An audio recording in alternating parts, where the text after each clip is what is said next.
Et J-2 avant le scrutin, la campagne officielle qui s'achève ce soir et les candidats qui jettent donc leur dernière force dans la bataille. Avant de parler des enjeux politiques de ce scrutin, Quentin, vous allez nous aider à mieux comprendre comment ça va se passer dimanche, parce que le scrutin européen, il ressemble à aucune autre élection. C'est vrai. Alors, plusieurs choses à savoir. C'est une élection donc à un seul tour. Ce dimanche, en France, un scrutin à la proportionnelle, c'est-à-dire avec un nombre d'élus en fonction du score de chaque liste. Il y a 38 listes de candidats, même si Pierre Larouturou, on l'a appris hier, tête de liste de la Nouvelle Donne, appelle à voter pour les écologistes. Ça, c'est aussi une originalité. Alors attention, pour avoir des élus au Parlement européen, il faut qu'une liste franchisse la barre des 5% des voix. Et en 2019, seulement 6 listoriennes avaient réussi à franchir ce palier.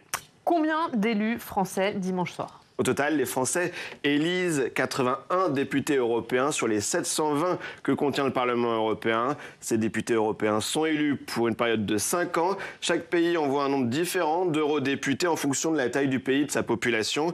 Ainsi, l'Allemagne, le pays le plus peuplé de l'Union européenne, envoie 96 eurodéputés au Parlement européen. Alors, petite subtilité, c'est que ce sont les candidats eux-mêmes qui doivent fournir profession de foi, affiche électorale et bulletins de vote. Oui, tout à fait.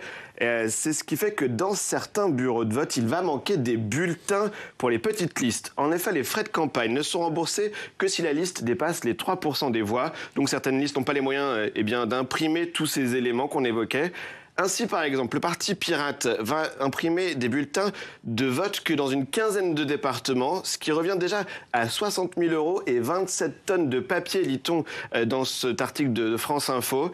Les petits candidats qui invitent donc les électeurs à télécharger directement leur bulletin sur Internet et à venir avec dimanche. C'est ce qu'on voit avec le Parti Pirate sur leur site Internet. Merci Quentin, on y voit plus clair sur le mode d'élection. Erwan, est-ce qu'il est bien connu des Français, ce mode d'élection particulier finalement de cette élection européenne, et sur le fait que certains peuvent avoir la surprise dimanche en se rendant dans le bureau de vote de ne pas avoir 38 bulletins à disposition? Non, alors le mode de scrutin pour les européennes et les modes de scrutin, même de façon plus générale, même pour les élections municipales et l'élection d'un maire au conseil municipal par les conseillers municipaux, c'est assez mal maîtrisé par les Français. La loi électorale est mal connue du grand public. On a souvent le cas avec la maire de Paris, Anne Hidalgo, dont les gens sont surpris qu'on ne vote pas directement pour Anne Hidalgo ou ses concurrents à la mairie, mais que ce soit des conseillers de Paris qui votent. Donc c'est les choses qui sont... Il y a pire, il y a les sénatoriales. Alors là, le mode de scrutin, il casse tout le monde avec deux types de scrutins en France. Mais du coup, les gens votent pas forcément. mais sur les petits candidats, ce qu'on voit, c'est que vraiment le chemin est probablement long pour eux, parce que à 50% de participation, ça ramène à 200 000, 220 000 voix, 1% de vote au soir du 9 juin. Donc ça fait beaucoup de bulletins à télécharger quand même. Ouais. Arnaud, c'est vrai que c'est un mode d'élection qui est quand même particulier, ces élections européennes. Oui, surtout qu'il a bougé en plus. Je rappelle qu'en 2014, on votait par région, on est revenu à un scrutin national. Par grande région, je crois qu'il y avait 8 circonscriptions électorales. Je crois qu'en 2014, oui, c'est ça, il devait y avoir 8 circonscriptions régionales. Alors c'est vrai qu'initialement, on a toujours voté quand même sur une circonscription qui est la circonscription nationale. C'était en 79. Mais enfin bon, tout ça, vraisemblablement, fait que les gens ne se repèrent pas forcément de manière très claire par rapport à ce mode de scrutin. Enfin bon, la question après essentielle, je veux dire, au-delà des difficultés à comprendre la façon dont tout ça se pratique et se déroule, c'est la question de la mobilisation et de la participation. Je crois que c'est ça le sujet important de cette élection dimanche, comme il l'était d'ailleurs en 2019. Mais vous nous faites la transition, Arnaud, vous êtes parfait. Je n'ai pas fait exprès. Vous êtes parfait. Erwan, avant de regarder les intentions de vote, on va commencer à détailler le sondage Odoxa pour Public Sénat et la presse régionale, et vous avez mesuré quelle pourrait être l'abstention dimanche. On va regarder ça. Et on va vous laisser commenter. Grosso modo, c'est moitié-moitié. Absolument. Il y a aujourd'hui 49,3% des Français qui devraient voter dimanche 9 juin. C'est notre indicateur de participation. Ça placerait la participation un léger cran en dessous de ce qu'on avait observé en 2019. C'était 50,12%. Donc ça place quand même la participation alors à un niveau bas, mais à un niveau satisfaisant pour une élection européenne. La participation aux européennes était en décrue depuis 1994. Elle avait fortement remonté en 2019 parce qu'il y a une grosse proximité entre le scrutin 2019 et le scrutin 2024, c'est que ce sont deux élections qui marquent le retour aux urnes des Français après la séquence présidentielle et législative. En 2014, les européennes avaient été une déroute électorale pour la majorité socialiste, mais il y avait eu des municipales quelques mois auparavant. Manuel Valls avait été nommé à la suite de ces municipales ratées pour la majorité socialiste. Aujourd'hui, voilà, on est dans une configuration qui laisse fortement place à un espèce de vote sanction de mi-mandat dans un contexte de rejet de l'exécutif, avec 49,3% des gens qui pourraient participer dimanche soir. On est sur une participation haute, comme en 2019. C'est le grand retour des Français aux urnes, avec un gros mouvement social l'année dernière contre les retraites. Les Français se sont fortement politisés à cette occasion. Ils ont vraisemblablement envie de participer aux européennes aussi dimanche. Arnaud. Oui, alors je crois qu'il faudrait vérifier, mais je parle sous votre contrôle, il faut surtout mesurer, je veux dire, les estimations par rapport aux estimations de 2019. Et il semblerait que les estimations aujourd'hui montrent que à 48 heures du vote, on soit peut-être un peu au-dessus de ce qu'on était déjà en 2019. Oui. Donc ça voudrait dire qu'on est quand même dans un étiage qui est assez satisfaisant et qui pourrait, en tout cas, on pourrait envisager que peut-être la participation soit même un peu plus haute qu'elle ne l'était en 2019. Donc ça, c'est un point essentiel. On sait très bien que pour un certain nombre de formations politiques, cette question de la participation, elle est cruciale. Elle est cruciale. On voit bien que pour ceux qui font la course en tête depuis maintenant 3 mois, ils considèrent que la mobilisation sera la clé de leur succès. Parce qu'ils ont toujours en mémoire, en effet, le fameux précédent des régionales de 2021, où, en effet, le Rassemblement national était donné en tête assez largement dans un certain nombre de régions, et que le fait que l'abstention soit plus forte, eh ben, ils n'ont pas réalisé les scores qu'ils estimaient susceptibles de réaliser. Donc cette question de la participation sera importante. Ensuite, le problème dans un scrutin de ce type, c'est qu'il y a quand même un niveau d'incertitude qui reste fort, toujours jusqu'au dernier moment. Moi, j'ai quand même en tête un certain nombre de scrutins européens où il y a une volatilité électorale jusqu'au dernier moment et où on a parfois des effets de surprise le soir même. Je rappelle quand même que 2019, M. Bellamy, à 48 heures du premier tour, du tour de l'élection, je veux dire, se trouve entre 13 et 14% et qu'il finit à 8 ou 7. 8,48. Et que les écolos, ou les Verts, Europe Écologie Les Verts sont à 9 et ils finissent à 14. Donc, on n'est pas à l'abri, encore une fois, de mouvements, d'autant plus que les électeurs, très souvent, se décident dans les derniers moments, dans le week-end, voire parfois dans les dernières heures précédant leur venue dans le bureau de vote. Notamment les plus jeunes. Notamment les plus jeunes, oui.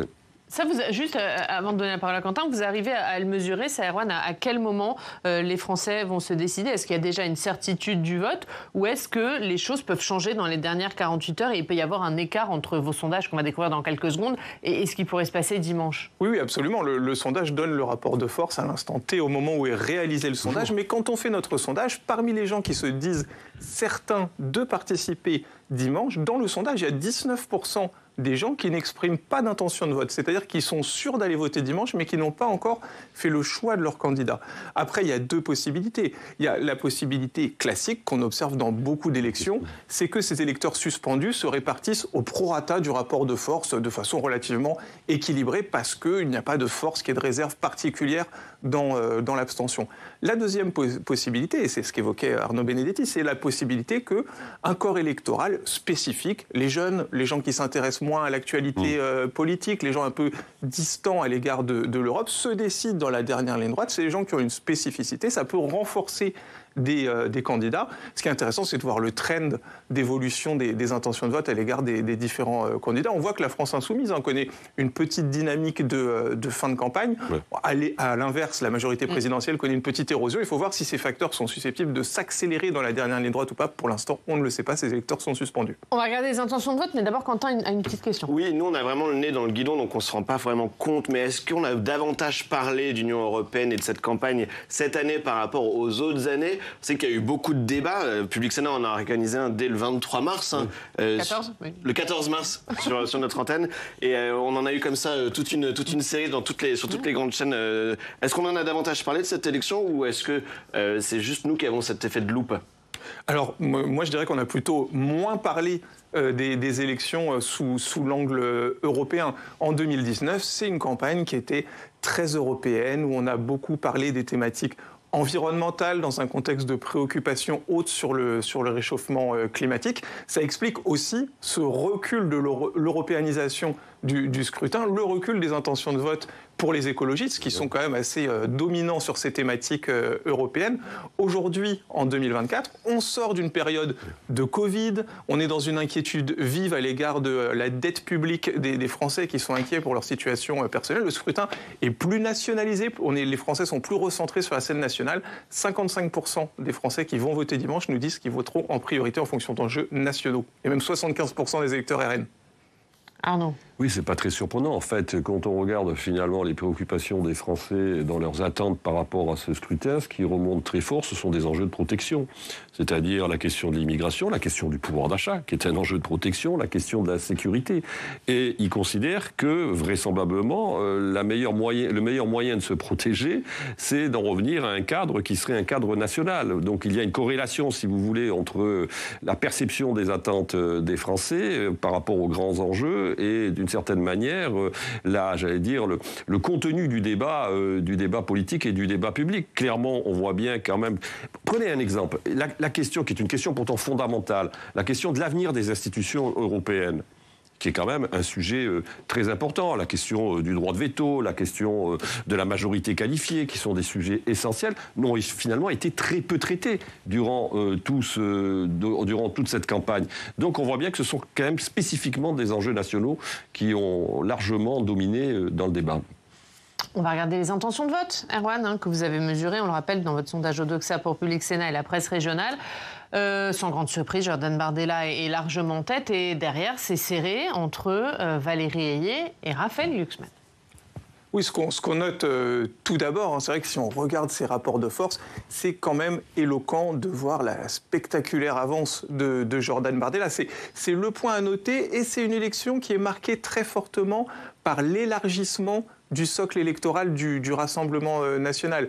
24,8% en 2014, 23,2% en 2019, 32% aujourd'hui dans nos intentions de vote, plus 9 points, un contingent de députés au Parlement européen qui pourrait très fortement s'élargir. Et ce qui est intéressant à noter, c'est que quand on regarde le socle électoral du RN, on n'a pas de poussée électorale chez les ouvriers, chez les ruraux, chez les périurbains, chez les moins diplômés, chez les foyers modestes qui sont le socle électoral de référence du RN. Ça progresse dans cet électorat-là, mais surtout, le vote RN progresse très fortement dans des segments électoraux qui étaient rétifs au RN jusque-là. Chez les 65 ans et plus, 25% d'intention de vote pour le RN. Chez les cadres, 27%, chez les franciliens, 19%. C'est des segments de conquête pour le RN qui continuent l'élargissement par cercle concentrique de son socle électoral et ça se retrouve dans ces 32%. Avec un score 2 fois plus important en intention de vote que la majorité présidentielle, alors qu'ils étaient à touche-touche en 2019 au soir de l'élection européenne, 23% pour le RN, 22% pour la majorité présidentielle. On voit que l'écart s'est très fortement creusé. On en parlait, la France, inquiète de sa fragilité individuelle, prend de plus en plus de place dans le corps électoral, alors que la France de la majorité présidentielle, qu'on pourrait décrire comme une France plutôt à l'abri des crises économiques, a tendance plutôt à s'évaporer dans les intentions de vote à un niveau assez bas, proche du score de la liste du PS en 2014. On va continuer à détailler, mais pour rebondir sur ce que vous dites sur le Rassemblement national, c'est un sujet que vous connaissez bien, Arnaud, vous en avez fait un livre. Est-ce que Jordan Bardella apporte à Marine Le Pen un électorat qu'elle n'avait pas, peut-être parce que le nom Le Pen faisait peur ? Moi, ce qui me frappe, si vous voulez, c'est le phénomène d'identification, notamment générationnelle. Je pense qu'en effet, Jordan Bardella... Alors, c'est vrai quand même que le vote jeune, on l'avait déjà vu quand même poindre lors de l'élection présidentielle en 2022. Et là, c'était Marine Le Pen qui était candidate. Mais manifestement, si vous voulez, dans le vote jeune, il y a vraisemblablement quelque part une dynamique qui est liée aussi à la personnalité de Jordan Bardella. Il y a un phénomène d'identification générationnelle qui joue en effet très fort en faveur de cette liste. Mais c'est pas quand même le moteur essentiel aujourd'hui de la progression du Rassemblement national.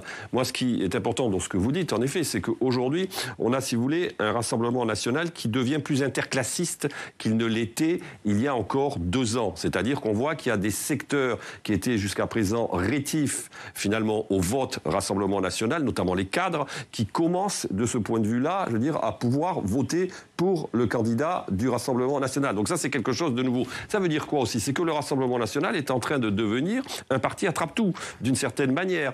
Et c'est lié aussi à la transformation de son, j'allais dire, de son discours et de son logiciel politique qui a beaucoup évolué. Et d'ailleurs, ses principaux opposants n'ont pas manqué de faire remarquer parfois les contradictions du Rassemblement national. Mais d'une certaine manière, pour l'instant, ça ne lui porte pas préjudice. Il est dans cette dynamique et cette dynamique lui est profitable. Alors, l'autre aspect qui est très important, c'est que si vous voulez, l'élection européenne, c'est souvent un vote sanction, quand même. Il ne faut jamais l'oublier. Et ce qui est en train d'arriver à Emmanuel Macron est arrivé à d'autres pouvoirs par le passé. On a parlé de François Hollande en 2014, mais d'autres gouvernements bien avant lui ont eu à subir un vote sanction. Et donc, le vote sanction qui est considéré le plus efficace et le plus utile par une grande partie, et notamment une grande partie de l'électorat de droite, eh bien, c'est le bulletin Bardella, en tout cas, si l'on en croit les intentions de vote. Et d'où la volonté d'Emmanuel Macron d'essayer de convaincre. On va l'écouter, Emmanuel Macron. Il était hier l'invité des 20h de TF1 et de France 2. Alors, sans afficher clairement un soutien à la liste de Valérie Ayé, il s'est lancé dans une tirade sur les conséquences du vote à extrême droite. On va l'écouter. Si demain, la France envoie une très grande délégation d'extrême droite, si d'autres grands pays le font, l'Europe peut se retrouver bloquée. Parce que c'est quoi une Europe où l'extrême droite sera forte? S'il y a à nouveau une pandémie, c'est une Europe qui ne vous protégera pas. Si vous avez demain l'extrême droite, qui a une minorité de blocage en Europe, face à l'immigration clandestine que nous subissons, vous n'aurez plus les textes qui nous protègent, parce qu'ils croient à la réponse nationaliste et pas européenne. Mais si demain, et donc ce que je dis, c'est que nous devons le 9 juin nous battre pour défendre ceux qui se battent pour l'Europe, parce que l'Europe nous protège. C'est un argument qui peut prendre, ça, de mettre la campagne et l'argument sur le terrain de l'Europe, en disant attention, le vote Rassemblement national, il peut bloquer l'Europe. Alors, c'est en tout cas un argument qui est pertinent, parce que c'est vrai que la France risque d'envoyer une majorité de députés radicaux au Parlement européen, que ce ne sont pas ces députés-là qui seront décisionnaires dans le futur Parlement, qui sera plutôt une coalition de centre-gauche, centre-droit. Après, Emmanuel Macron, on peut se rappeler qu'au moment du début du conflit en Ukraine, il y a eu une remontée du sentiment européen. Les Français ont exprimé leur fierté d'être européens, d'appartenir à une coalition de nations qui peut faire bloc pour défendre des pays. Il y a eu une remontée du sentiment européen à ce moment-là, et il y a eu une remontée du vote Macron dans la campagne présidentielle de 2022. Donc c'est un argument qui est pertinent, qui peut remobiliser son socle électoral. Après, pour l'élargir, ça peut être un peu compliqué. On avait demandé aux Français quelles étaient les thématiques qui compteraient le plus dans leur vote. Dans ceux qui vont voter dimanche, la guerre en Ukraine arrive à un niveau très bas. C'était 13%, alors qu'on est à 40% sur le pouvoir d'achat. 13%, mais 30% dans l'électorat de la majorité présidentielle. Donc c'est un levier de mobilisation de son électorat, plus que de mobilisation du grand public. Ah. En tout cas, je ne suis pas sûr que ça fasse bouger d'un iota l'électorat du Rassemblement national. Ce qu'a dit hier le président de la République. Mais on voit bien que l'enjeu, finalement, de l'intervention du président de la République dans ces derniers hectomètres de la campagne, ce n'est pas tant, comme il le dit, de lutter contre l'extrême droite, que d'éviter que Mme Ayé soit sur la ligne dépassée par M. Glucksmann. L'idée, c'est surtout de consolider, de mobiliser son camp, et une partie de son camp, notamment du côté de la gauche, qui pourrait tenté pour un vote pour monsieur Glucksmann. Je crois que c'est ça aujourd'hui qui anime le président de la République, parce que si vous voulez un scrutin où il est déjà largement distancé par le Rassemblement national, mais en plus où sa liste serait derrière celle de monsieur Glucksmann, ça poserait quand même un problème politique à monsieur Macron le soir du 9 juin. Et pour rebondir sur ce que dit Arnaud, on va revoir votre sondage. C'est effectivement très serré entre Raphaël Glucksmann et Valérie Ayé. On est limite dans la marge d'erreur. Erwan, vous allez nous le dire. Est-ce que Raphaël Glucksmann peut passer devant la majorité présidentielle? Absolument, on est dans la marge d'erreur. D'ailleurs, sur les 1000 personnes qui ont exprimé une intention de vote dans notre sondage, il faut compter une marge d'erreur d'environ 2 points. Ça veut dire que le point moyen de Valérie Ayé est à 15 points, mais que son score finalement oscille statistiquement entre 13 et 17 points. Pour Raphaël Glucksmann, donc à 14%, son score aussi entre 12 et 16%. Donc ces deux intervalles de confiance se chevauchent. Ce que ça dit, c'est que le scénario le plus probable, c'est que Valérie Ayé, qui a des réserves de voix plus importantes, qui a un électorat plus participant aux élections européennes, a plus de chances d'arriver devant. Mais le scénario qui verrait Raphaël Glucksmann en deuxième position n'est pas du tout à exclure, et statistiquement, c'est tout à fait possible. Là, ça serait le coup de tonnerre ? Ah oui, clairement, parce que si vous voulez, ça serait quand même... Déjà, il faut être clair, si le score de la liste de Mme Hayet est entre 15 et 16%, c'est le plus faible score, je veux dire, de l'étiquette Macron depuis que Emmanuel Macron a surgi sur la scène politique. Donc déjà, quelque part, c'est un signal d'alerte qui est très fort. Mais qui plus est, si cette fois-ci, l'offre social-démocrate arrive à dépasser celle d'Emmanuel Macron, ça voudra dire quand même qu'Emmanuel Macron a perdu une partie de ses électeurs de gauche qui avaient voté pour lui en 2017 et en 2022. Donc, après, il va falloir voir comment ça va se passer à gauche, parce que c'est vrai que ces derniers jours, on voit quand même qu'il y a une petite remontée de la France insoumise dans les intentions de vote, tout institut confondu. Donc là aussi, il y a j'allais dire, un autre match dans le match, qui est celui aujourd'hui entre la France insoumise et la liste de monsieur Glucksmann, parce que s'il y a une remontée éventuelle, imaginons, on fait un peu de politique fiction sur le plan électoral, enfin c'est pas trop de la fiction à 48 heures, mais enfin encore un peu, on voit bien que, je veux dire, ça limiterait en tout cas la capacité de M. Glucksmann de pouvoir dépasser la liste de Mme Hayet. Arnaud, il est parfait, il me fait toutes mes transitions. Il est formidable. Et effectivement, dans les dynamiques, il y a eu une dynamique, Raphaël Glucksmann, au début de la campagne. Là, vous me dites, Erwan, j'ai l'impression qu'il y a une forme de stagnation du vote. Raphaël, ouais, ça se tasse un peu. Et en revanche, il y a plus une dynamique du côté de Manon Aubry. Est-ce que ça veut dire que la première place à gauche pour Raphaël Glucksmann n'est pas acquise dimanche? Si, alors elle est tout à fait acquise dans notre sondage. Quand on regarde 7% d'intention de vote pour la France insoumise, 14% pour la liste PS Place Publique. Donc elle est acquise aujourd'hui. Elle remet la gauche de gouvernement, la social-démocratie au premier plan à gauche. C'est le point important. En ce qui concerne la France insoumise, c'est intéressant parce qu'à ces 7%, on les voit plutôt dans leur portion radicale, alors qu'à la présidentielle, on les voit dans leur score rassemblé.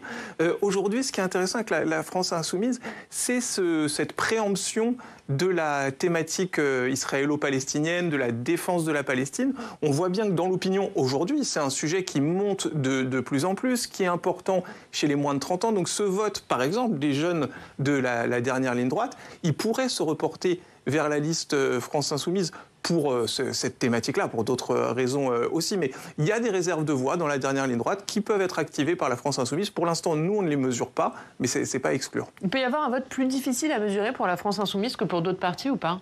Ça dépend des scrutins. On l'avait vu en 2022, poussée électorale de Jean-Luc Mélenchon dans les dernières journées, 15%, 16% des électeurs de Jean-Luc Mélenchon qui ont fait leur choix dans les dernières 24 heures. Donc il y a une poussée électorale. En général, le vote stratégique, le vote utile, ça se développe plutôt dans les élections à 2 tours, où il faut qualifier quelqu'un pour le 2e tour.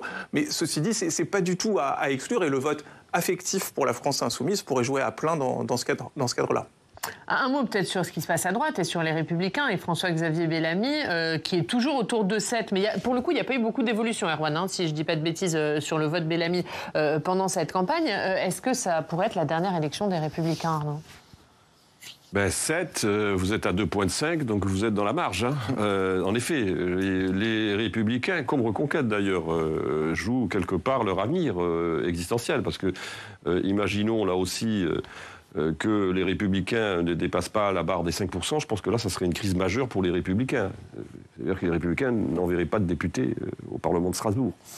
Alors c'est vrai que François-Xavier Bellamy fait plutôt une bonne campagne sur le fond. Je crois que tout le monde s'accorde à le reconnaître. Le problème, c'est qu'il porte aujourd'hui, encore une fois, une marque politique qui est pour une grande part démonétisée, notamment par rapport à l'électorat de droite.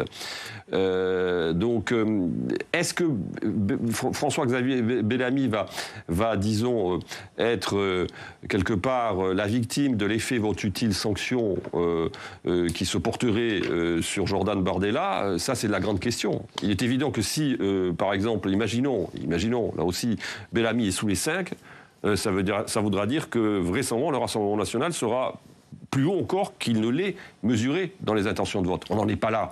On n'en est pas là encore, loin de là. Mais enfin, en tout cas, il y a ce risque aujourd'hui pour les Républicains.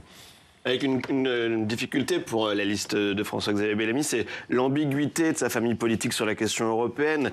On sait que la droite appartient au groupe du PPE, qui est le principal groupe au Parlement européen, le plus grand groupe au Parlement européen, et qui a par exemple choisi Ursula von der Leyen pour être à la Commission européenne, et qui d'ailleurs sera la candidate à sa succession. Là où François-Xavier Bellamy dénonce les décisions et même le caractère de Ursula von der Leyen. Et on a vu aussi sur certains textes, quand on creusait la question, par exemple sur le texte asile-immigration, ils ont voté contre, mais alors qu'une grande partie du PPE a voté pour, ce qui donne une complexité, même s'il fait une bonne campagne, parce que je pense que c'est quelqu'un qui est un bon orateur, qui a aussi multiplié les coups pendant la campagne, au moment du blocage de Sciences Po, etc.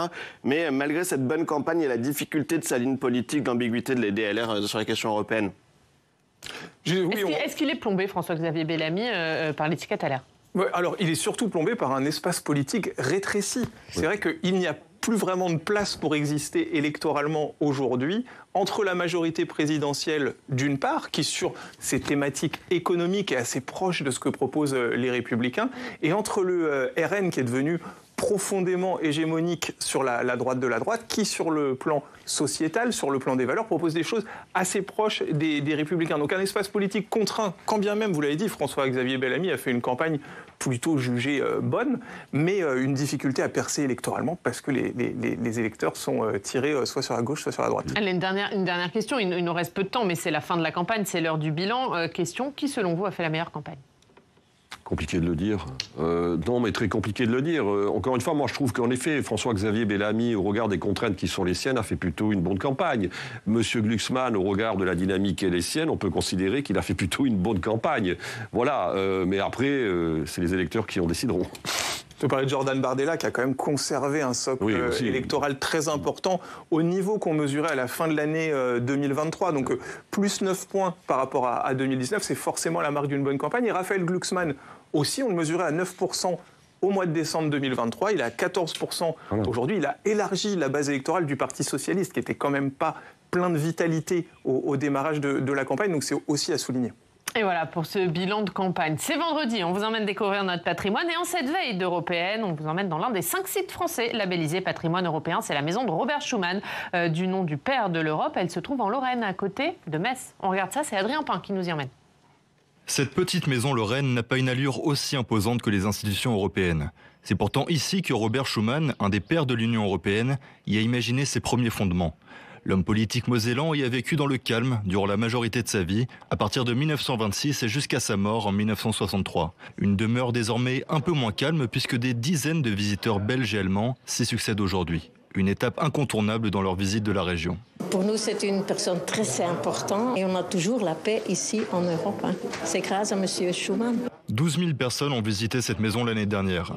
Et dans l'histoire de la paix franco-allemande, elle fait presque office de lieu de pèlerinage. C'est déjà très intéressant que cet homme-là, ce qu'il a réussi à faire, de rapprocher les deux peuples, l'Allemagne et la France et tout ça.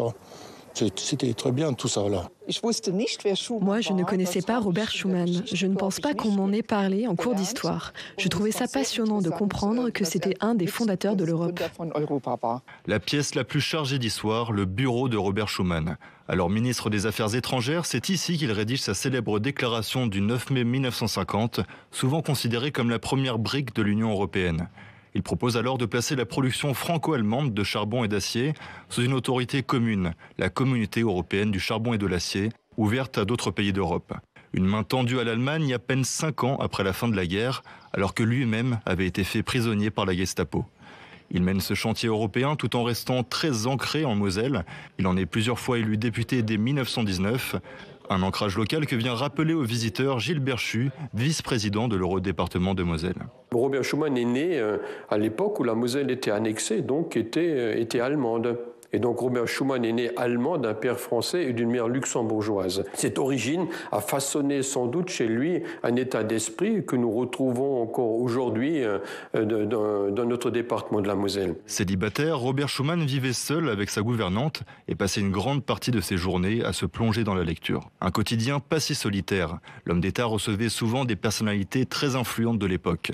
Parmi eux, Konrad Adenauer, premier chancelier fédéral allemand, aussi considéré comme un des pères de l'Europe, ou encore le cardinal Roncalli, avant qu'il devienne pape. Et les gens se déplaçaient là, dans ce cadre qui peut paraître un peu simple et un peu modeste, qui reflète bien l'architecture des maisons mosellanes et lorraines de cette époque. Une simplicité des lieux qui marque Valentin, un passionné d'histoire qui réside en Lorraine. C'est très riche en émotions. Robert Schuman a une personnalité qui est quand même particulière. On confronte bien sa richesse culturelle et pourtant son humilité et sa simplicité de vie au quotidien. Dans ce musée, le Centre européen Robert Schuman propose souvent en parallèle des activités visant à faire découvrir l'Union européenne, comme à ses touristes allemands. La maison de Robert Schuman est l'un des premiers sites d'Europe à obtenir le label de patrimoine européen en 2014 et le lieu recevra bientôt un nouvel honneur, la flamme olympique qui passera le 27 juin.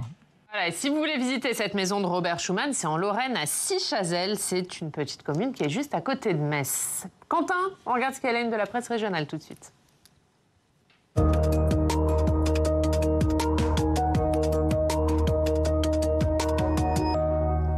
Et on commence par les commémorations du débarquement. Oui, beaucoup de titres de la presse régionale sont consacrés à la cérémonie d'hier du D-Day. Il y en avait tellement des unes qu'on n'a pas réussi à toutes les afficher. Plus d'une douzaine de journaux dans les départements qui font leur une ce matin sur la cérémonie d'hier. Parmi ces titres, on voit l'immense merci du Dauphiné libéré à Grenoble, l'émotion, la ferveur de Paris-Normandie, l'hommage aux vétérans de la Voie du Nord. Mention spéciale pour Var Matin, cette très belle une aujourd'hui pour notre liberté et cette photo de la reconstitution du débarquement à l'aube hier matin. Très belle photo de Thomas Brégadier. On termine sur ce sujet avec les pages intérieures de l'Alsace. Oui, on y fait le lien entre la commémoration du débarquement hier et ce qui se joue en Ukraine. C'est la même bataille pour la liberté. Un lien entre les deux conflits évoqués par Emmanuel Macron et Joe Biden dans leur discours hier. Volodymyr Zelensky et son épouse inquiétaient les invités d'honneur de la cérémonie hier. Soyons dignes de ceux qui débarquèrent ici, a ainsi lancé le président français. Les dernières heures de campagne pour les élections européennes, c'est également la une de la presse régionale ce matin. Un scrutin à enjeu, dit titre Le Populaire du Centre. Faites votre choix, écrit en une Sud-Ouest. L'une des principales incertitudes, on en parlait sur ce plateau de ce scrutin, ça reste le taux de participation. C'est ce qu'écrit d'ailleurs le journal de Bordeaux. Dans les pages intérieures du Populaire du Centre à Limoges, on lit que de l'international au local, il y a des enjeux qui convergent avec cette question majeure à lire dans le journal. Jusqu'où ira le RN? Et cette question qui en découle, quel attachement à l'UE voulons-nous? Le Midi Libre titre sur la santé des salariés. Oui. Et vous, Oriane, au travail, comment ça va? C'est la question posée aux lecteurs ce matin en une. Il y a ces jours-ci le Congrès national des médecins du travail à Montpellier. On lit dans le journal qu'une très grande majorité des salariés, c'est 65%, déclarent être en bonne ou très bonne santé. Mais le chiffre baisse régulièrement et cache deux phénomènes principaux, la dégradation de la santé mentale et l'augmentation des maladies chroniques, dit-on dans le journal. On termine avec la flamme olympique. Oui, c'est le feuilleton de cette revue de presse depuis son arrivée à Marseille le 8 mai. Je vous en parle quasiment tous les vendredis, car dans les départements, on sent une émulation particulière lors du passage du flambeau. Hier, aujourd'hui, elle est dans le Morbihan, dans le Finistère. Elle passe par Quimper, Plougastel et Brest. Le premier porteur ce matin, c'était le navigateur Jean Le Cam. La prochaine étape, c'est la Guyane, où elle devrait arriver dimanche. Elle va faire la traversée de l'Atlantique à bord du bateau d'Armel Lecléac. Merci Quentin, merci beaucoup. Arnaud, regarde la une du hors-série de la revue politique et parlementaire. Afrique, des indépendances à la souveraineté. Oui, tout à fait. Un numéro que nous avons réalisé en partenariat avec l'École des hautes études internationales et politiques. On s'interroge sur le destin de l'Afrique. On connaît la dynamique démographique. On sait les jeux d'influence qui aujourd'hui opèrent en Afrique. Et donc beaucoup d'interventions de politiques africains, d'universitaires également, sur un dossier qui très complet. À lire dans ce hors-série et on remonte votre livre Porte du pouvoir, RN, l'inéluctable victoire, point d'interrogation. C'est chez Michel Lafon. Merci beaucoup Arnaud. Merci Erwan. Merci. Et à très vite pour analyser le résultat de ce scrutin. Merci à tous. Remercie Quentin. Merci à tous de nous avoir suivis. Prochain rendez-vous, c'est évidemment dimanche soir, la soirée spéciale sur les chaînes parlementaires et France 24 à suivre sur notre antenne à partir de 19h55. Et puis nous, on se retrouve lundi pour une émission spéciale consacrée aux résultats de ces élections européennes. Lundi à 7h30 et à 12h30. Très bon week-end électoral à vous.